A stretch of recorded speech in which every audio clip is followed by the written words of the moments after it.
नमस्कार दोस्तों, स्वागत है आपका आज के इस वीडियो में। आज हम स्टैंडर्ड 12 का subject state Gujarat higher secondary educational board का पार्ट 1 यानी पहली किताब में से चैप्टर नंबर 4 सामयिक श्रेणी टाइम सीरीज इंग्लिश में कहते हैं, इसका अध्ययन करने वाले। तो यहां पर चैप्टर का नाम है सामयिक श्रेणी। तो सबसे पहले वही जानना जरूरी है कि सामयिक श्रेणी कहते किसे हैं। तो यहां पर हमने दो परिभाषाओं के माध्यम से सामयिक श्रेणी को समझाने का प्रयास किया है। तो पहली परिभाषा है कुछ समयांतर पर यानी कुछ निश्चित समय के अंतर पर एकत्रित की गई व समयानुसार व्यवस्थित की गई सांख्यिकी का मतलब आंकड़ा की सूचनाओं को सामयिक श्रेणी कहते हैं। फिर एक दूसरी परिभाषा है।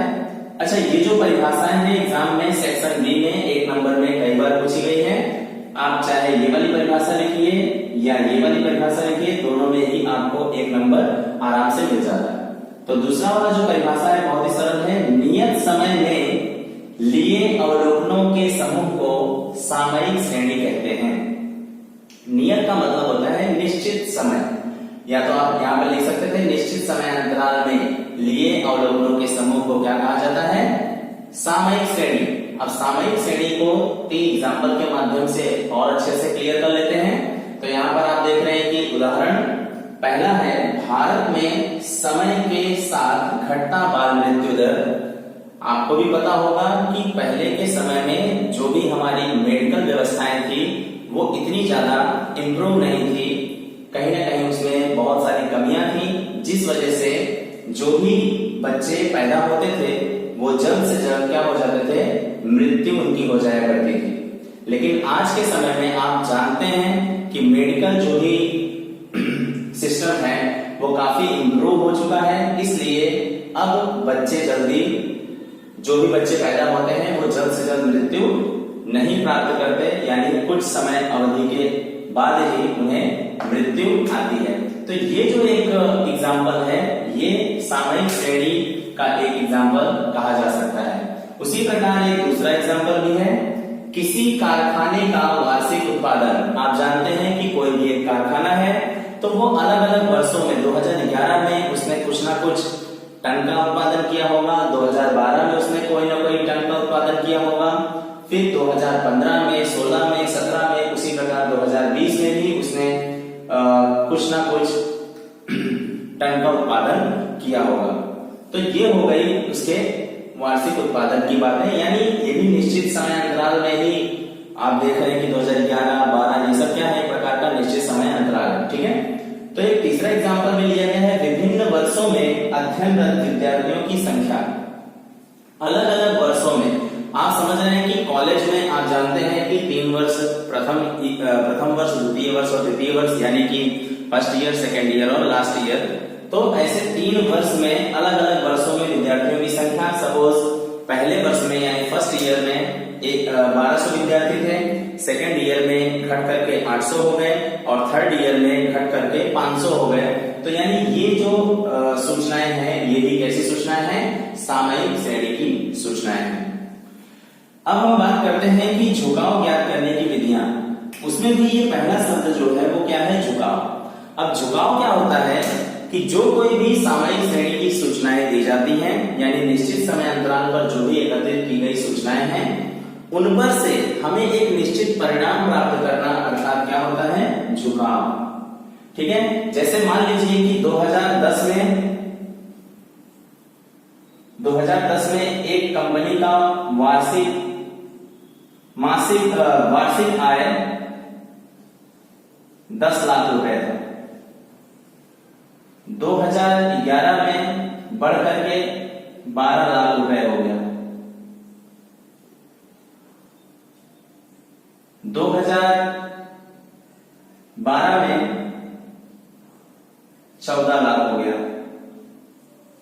अब हमसे ये क्वेश्चन करेगा कि 2020 में उसकी आय लगभग कितनी हो जाएगी। तो ये जो 2020 की आय है वो हमें क्या करना है? ज्ञात करके उसे बताना है। तो इसी को क्या कहते हैं? झुकाव। ये जो 2020 की आय हमें ज्ञात करनी होगी वो किसी न किसी सूत्र के माध्यम से, अलग अलग विधियों के माध्यम से हम ज्ञात कर सकते हैं। तो वो हम आगे वीडियो में लेंगे, ठीक है। तो झुकाव ज्ञात करने की 3 विधियां हैं, जिसमें पहली विधि है आरेख की विधि, जिसको इंग्लिश में ग्राफिकल मेथड कहते हैं। दूसरी विधि है न्यूनतम वर्गों की विधि, इंग्लिश में मेथड ऑफ लीस्ट स्क्वायर्स कहा जाता है। और तीसरी विधि है चलित औसत की विधि, जिसे इंग्लिश में मेथड ऑफ मूविंग एवरेजेस के नाम से जाना जाता है। अब इसमें से हम क्या पढ़ने वाले हैं, न्यूनतम वर्गों की विधि, इसलिए क्योंकि 30% सिलेबस आउट हो जाने की वजह से आरेख की विधि सिलेबस से क्या हो गया है, आउट हो गया है। तो अब हम लोग को क्या कहां से स्टार्ट करना है, न्यूनतम वर्गों की विधि से, और उसके बाद में हम क्या किस बनाएंगे, चलित औसत की विधि पर, ठीक है। तो स्टार्ट करते हैं न्यूनतम वर्गों की विधि। तो आप देख रहे हैं कि न्यूनतम वर्गों की विधि में कुछ सूत्रों के माध्यम से इस विधि द्वारा सवाल को किया जा सकता है। तो इसमें सूत्र है b इज इक्वल टू, तो सबसे पहले b का मतलब क्या हुआ, तो b का मतलब होता है नियत संबंध रेखा का नियत संबंधन। b is equal to n into sigma T Y, यानी t और y का मल्टीप्लाई करके उसे जोड़ने को क्या कहते हैं, सिग्मा। तो यानी n का मतलब क्या हुआ, अवलोकनों की संख्या, यानी जितने भी वर्ष दिए जाएं या जितने भी अवलोकन दिए जाएं उनकी संख्या। n into sigma T Y minus sigma t, यानी जो भी t दिया रहेगा उन सभी t's का टोटल, ठीक है। यहाँ पर t क्या है, t हमारे लिए निरपेक्ष चल हुआ और y हमारे लिए क्या हुआ, सापेक्ष चल। तो निरपेक्ष चलों का योग, निरपेक्ष का मतलब होता है ऐसे चल जो स्वतंत्र हो, और सापेक्ष चल का मतलब होता है ऐसे चल जो किसी न किसी चल पर आधारित हो, यानी ये आधारित चल है और ये कैसा चल है, स्वतंत्र चल। सिग्मा टी यानी सभी निरपेक्ष चलों का योग, और सिग्मा वाई यानी सभी आधारित चलों का यानी सापेक्ष चलों का योग, अपॉन में n into sigma T square, यानी जो भी t रहेगा निरपेक्ष चल रहेगा उसके वर्गों का योग करना है, माइनस जो यहाँ योग किया गया है यानी टाइम t का योग करके उसका क्या कर देना है, अलग से वर्ग कर देना है। तो इससे हमें क्या मिल जाएगा, नियत संबंध रेखा का नियत संबंधांक अर्थात b मिल जाएगा। उसके बाद बात करते हैं a का मतलब होता है नियत संबंध रेखा का अंतःखंड।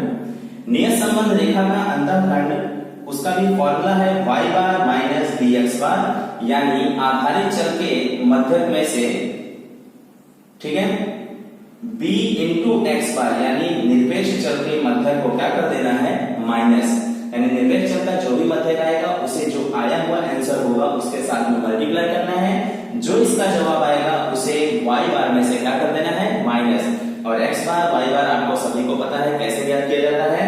तो x बार का फॉर्मूला होता है सिग्मा x अपॉन में n, और y बार का फॉर्मूला होता है,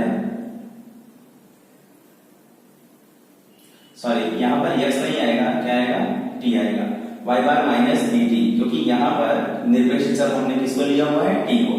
तो यहाँ पर हमारा फॉर्मूला जरा सा बदल जाएगा, t bar is equal to sigma t upon में n, और y bar is equal to sigma y upon में n, ठीक है।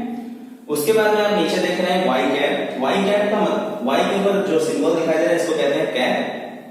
रैखिक समीकरण, इसे ही हम क्या कहते हैं, झुकाव से भी प्रदर्शित करते हैं। y cap is equal to a plus bt, यानी ऊपर हमने जो a निकाला हुआ है और दूसरा हमने जो b निकाला हुआ है, उसे b को हमें t से मतलब कोई ना कोई एक क्वेश्चन किया जाए, जैसे 2020, तो 2020 का जो भी t होगा उसे हमें यहाँ रखना है, b से मल्टीप्लाई करके a में उसे क्या कर देना है, ऐड कर देना है, जिससे हमें तुरंत जवाब मिल जाएगा कि 2020 में आखिरकार उस वर्ष 2020 में वार्षिक आय कितनी रही होगी, ठीक है। तो जो न्यूनतम वर्गों की विधि है इसे हम लोग एक एग्जाम्पल के माध्यम से अच्छे से समझने वाले हैं, ठीक है। आइए एक एग्जाम्पल के माध्यम से न्यूनतम वर्गों की विधि से झुकाव कैसे ज्ञात किया जाता है उसको समझते हैं। तो यहां पर मैंने स्वाध्याय 4.2 का क्वेश्चन नंबर फर्स्ट लिया हुआ है। 4.1 जो है वो आरेख विधि पर डिपेंडेंट है, आरेख विधि पर निर्भर करता है, इसलिए वो सिलेबस से आउट है, इसलिए मैं उसको हो सकेगा तो बाद में पढ़ा दूंगा। तो अभी के लिए हम लोग 4.2 का पहला सवाल यानी न्यूनतम वर्गों की विधि से जो भी क्वेश्चन है उसको सॉल्व करने वाले हैं, और उस विधि से हमें झुकाव ज्ञात करना है, ठीक है। तो यहाँ पर मैंने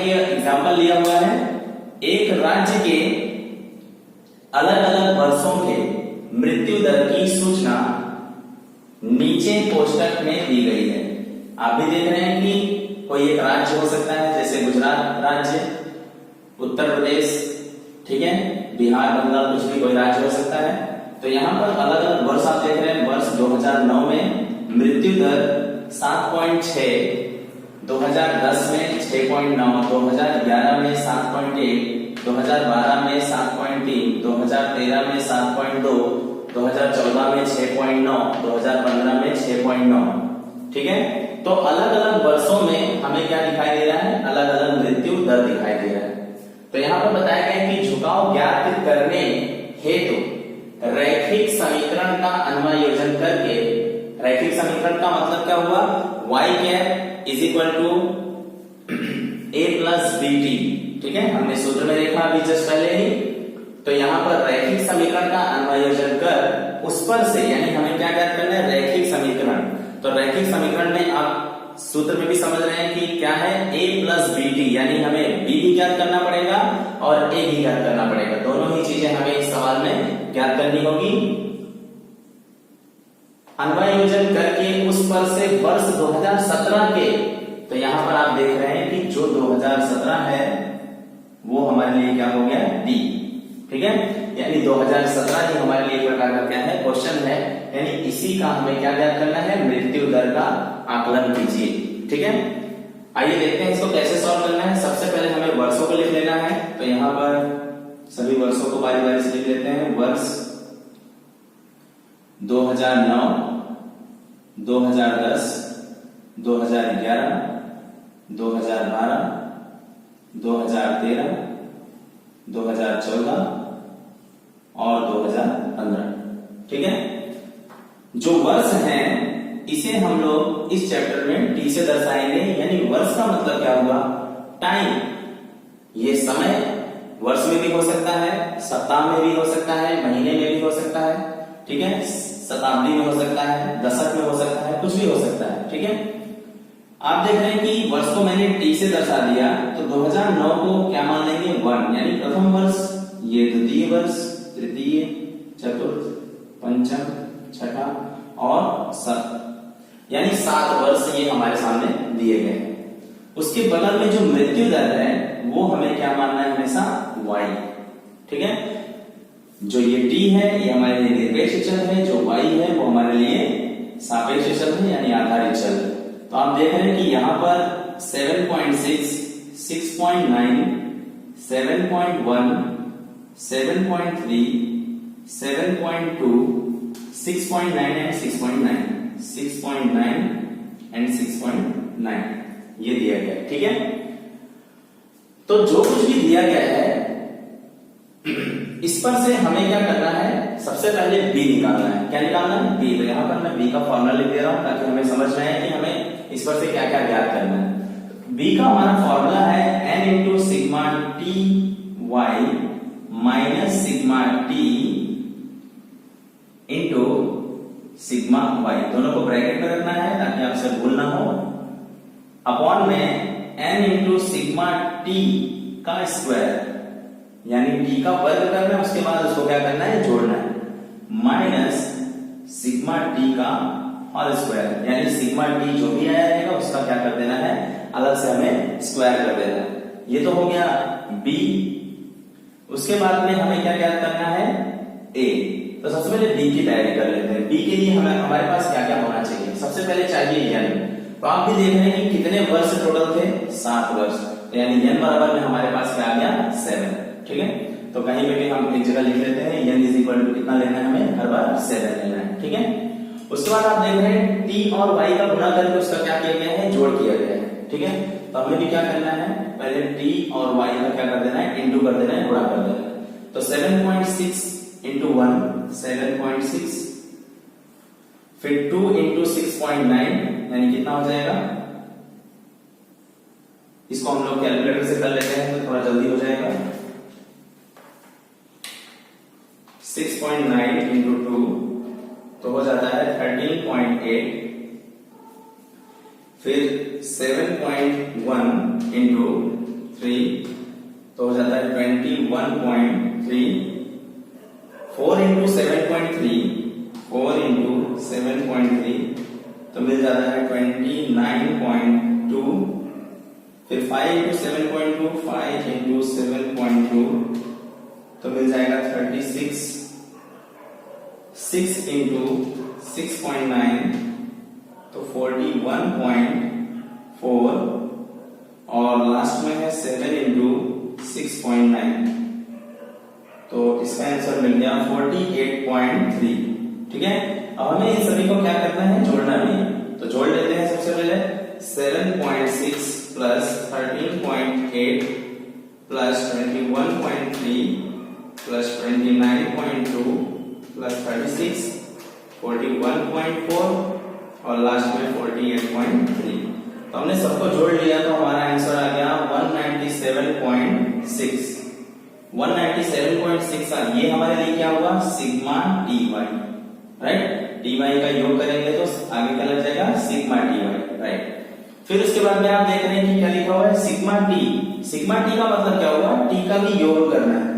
ठीक है, तो टी का योग करना मतलब 7 प्लस 6 प्लस 5 प्लस 4 3 2 1। तो मैं आपको एक बहुत ही बेहतरीन तरीका बताता हूँ। 7 के जस्ट बाद में क्या आता है, 7 के बाद में क्या आता है, 8 आता है, राइट। उसको हमें क्या कर देना है, 2 से डिवाइड कर देना।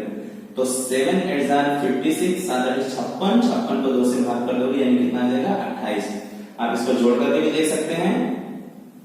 2 और 1 3, 3 3 6, 6 4 10, 10 5 15, 15 और 6 21, 21 और 7 कितना होता है, 28। यानी एक शॉर्टकट रूल है, अगर टी आ जाए, टी तो हमेशा सीरीज में ही रहने वाला है, 1 2 3 4 इसी प्रकार से रहने वाला है। तो हम आसानी से क्या कर सकते हैं, 7 के बाद में क्या, अगर यहाँ 8 तक दिया होता तो 8 के बाद में क्या आता है, 9 आता है। 8 9 72, 72 को हम 2 से भाग कर देते कितना आ जाता है, 36। तो वो हमारे लिए सिग्मा टी हो जाता है, राइट। अब हम बात करते हैं आगे, सूत्र में किसकी जरूरत है, सिग्मा वाई की, यानी हमें वाई का भी क्या करना होगा, टोटल करना होगा। चलिए उसको भी टोटल कर लेते हैं। 7.6 प्लस 6.9, 7.1 फिर 7.3 फिर 7.2 और 6.9 प्लस 6.9 तो ये आ गया आंसर 49.9। ये क्या है हमारे लिए, सिग्मा वाई, राइट। इतना हो जाने के बाद नीचे देखिए n से मल्टीप्लाई करना है किसको, सिग्मा टी का स्क्वायर, यानी हमें सबसे पहले क्या करना होगा, टी का स्क्वायर करना होगा।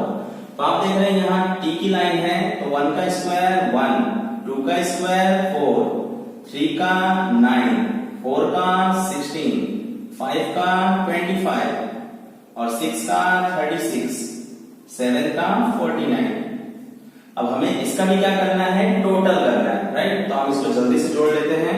तो 9 5 14, सॉरी 5 4 5 5 और 9 14, 14 और 16 30, 30 और 25 55, 55 में 36 ऐड कर देते हैं, 55 प्लस 36 91, 91 में 49 ऐड कर देते हैं तो कितना हो जाएगा 140। ये क्या मिल गया हमें, सिग्मा टी का स्क्वायर। एक बार फिर से कर लेते हैं कैलकुलेशन। 5 9 9 5 14, 14 और 16 30, 30 25 55, 55 प्लस 36 और 49, राइट 140। ये हमारा आंसर मिल चुका है। फिर लास्ट वाले में क्या दिखाई दे रहा है, सिग्मा टी, वो तो हमने ऑलरेडी ज्ञात कर लिया है, तो उसका क्या कर देंगे, लास्ट में स्क्वायर कर देंगे। यानी इतनी चीजें हमारे सूत्र में रिक्वायर्ड थी और हमने ये सभी चीजें निकाल दी है। ठीक है, चलिए सूत्र में बिठा देते हैं, इसको सब्स्टिट्यूट कर देते हैं। n की वैल्यू कितना लेना था, 7, क्योंकि 7 ही वर्षों की सूचना है हमारे पास थी। फिर आप देख रहे हैं sigma T Y, sigma T Y आप देख रहे हैं सिग्मा टी कितना, सिग्मा टी वाई 197.6, 197.6 को ब्रैकेट में रखना है क्योंकि 7 के साथ में इसका पहले क्या करना पड़ेगा, मल्टीप्लाई करना पड़ेगा, माइनस सिग्मा टी। तो सिग्मा टी आपको दिखाई दे रहा होगा 28, तो हमें यहां पर क्या लिख लेना है 28। फिर सिग्मा वाई भी आपको दिखाई दे रहा है, वाई की लाइन का टोटल यानी 49.9, राइट। ये तो हो गया ऊपर। अब नीचे क्या लेना है, n का मतलब क्या हुआ 7। सिग्मा टी स्क्वायर देखिए हमने ज्ञात किया हुआ है यहाँ पर, sigma T square 140 minus sigma T, sigma T आपको दिखाई दे रहा है 28 को तो लिखना है लेकिन उसके ऊपर ब्रैकेट के ऊपर क्या है स्क्वायर, तो हम भी लगा लेंगे स्क्वायर। ठीक है, ये इतना हो जाने के बाद इसका कैलकुलेशन दे देते हैं। तो आप देख रहे हैं 197.6 मल्टीप्लाई बाय कितना 7 कर दे रहे हैं, तो कितना मिल जाता है 1383.2। आप लोग भी कैलकुलेटर की मदद से साथ साथ में करते रहेंगे, तभी आपको ज्यादा अच्छे से समझ में आएगा। ठीक है, कैलकुलेशन आप डायरेक्टली देखोगे तो कुछ समझ में नहीं आएगा, आपको करके देखना पड़ेगा। फिर आप देख रहे हैं 28 मल्टीप्लाई बाय 49.9, तो हमें मिल गया है 1397.2, राइट। ये हमें मिल गया। नीचे 14 सकते 98 यानी 7 मल्टीप्लाई बाय 140 यानी 980, और 28 का स्क्वायर कितना हो जाता है 784। 28 का स्क्वायर कैसे करना है, सबसे पहले 28 फिर मल्टीप्लाई की बटन फिर इज इक्वल टू, ठीक। तो ये हो गया 784। अब इसको भी माइनस कर देते हैं, 1383.2 माइनस 1397.2, तो आंसर आया है माइनस में 14। ठीक है, जो भी आंसर आया है 980 माइनस 784, नीचे आंसर आ रहा है 196, तो हमें इसको डिवाइड कर देना है। 14 किसमें था माइनस में, डिवाइडेड बाय 196, तो जो हमारा बी का आंसर आएगा वो भी किसमें आ जाएगा माइनस में, माइनस 0.07। ठीक है, दशमलव के बाद का 2 डिजिट ही हमें लिखना है एग्जाम में। ठीक है, तो ये तो हो गया बी हो गया। अब हमें क्या निकालना है, इसी प्रकार ए निकालना है। ठीक है, तो ए के लिए हम लोग यहाँ पर सबसे पहले बी निकल गया, हम लोग यहाँ पे जगह खाली है, यहाँ पे ए निकाल दो। ए का फॉर्मूला होता है y बार माइनस dt बार। ठीक है, अब सबसे पहले सवाल में क्या है y बार, तो y बार मतलब y बार का हमने फॉर्मूला कहीं ना कहीं देखा था। y बार का फॉर्मूला होता है y bar is equal to sigma y upon में n। सिग्मा y आपको दिखाई दे रहा है 49.9, n कितना था हमारे पास 7, तो हमें 49.9 को 7 से डिवाइड करना है, और उसके बाद में ऐसे और क्या निकालना है t बार भी तो निकालना है। तो t बार का भी फॉर्मूला हमने देखा था सिग्मा t अपॉन में n। ठीक है, तो सिग्मा t कितना दिखाई दे रहा है 28, उसको किससे डिवाइड करना है n से, n मतलब 7, तो 7 चौके 28, तो ये तो t बार तो मिल गया, और 49.9 को भी 49.9 इज डिवाइडेड बाय 7, तो यानी 7.13, इसका आंसर मिल चुका है 7.13। तो ये हो गया y बार और ये हो गया t बार। अब इन दोनों का यूज इस a में होने वाला है। y बार कितना है 7.13 माइनस b कितना आया था, आप देख रहे हैं माइनस में आया था, तो आपको ब्रैकेट यूज करना चाहिए, माइनस 0.07। जो आंसर है t बार कितना है, t बार आपको कितना है 4, तो हमें 7.13 माइनस माइनस क्या हो जाता है आंसर प्लस में, तो 4 का 0.07 से मल्टीप्लाई कर देंगे तो कितना हो जाएगा 0.028। एक बार कैलकुलेटर पे कर लेते हैं, 0.07 मल्टीप्लाई बाय 4, तो आंसर आ जाता है 0.28 यानी 0.28, राइट। अब इन दोनों को हमें क्या करना है, जोड़ देना है, तो कितना हो जाएगा 7.41, कितना मिल जाएगा 7.41, 8 3 11 1 2 और 1 3 और 1 4 और 7। ठीक है, हमारे पास b आ चुका है, हमारे पास a आ चुका है।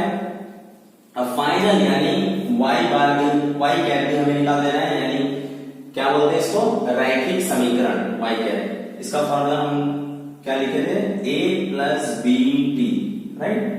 तो a कितना है हमारे पास, a अभी हमने क्या किया 7.41 प्लस b कितना है माइनस में, इसको माइनस में लिखेंगे 0.07, आगे माइनस का साइन, t जैसा का वैसा 7.41 प्लस माइनस माइनस यानी 0.07 t, ये हमें मिल गया रैखिक समीकरण। ठीक है, लेकिन उसने हमसे एक क्वेश्चन पूछा है कि जब मतलब ये सारी सूचनाएं दी गई हैं, तो 2017 का मृत्यु दर का हमें क्या करना है, आकलन करना है।